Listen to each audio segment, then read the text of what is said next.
अस्सलाम वालेकुम to everyone.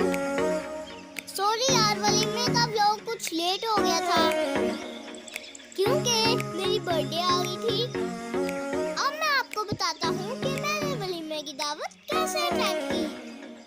जब हम वलीमे की दावत के लिए जा रहे थे तो रास्ते में भी हमने बहुत हल्ला गुल्ला किया।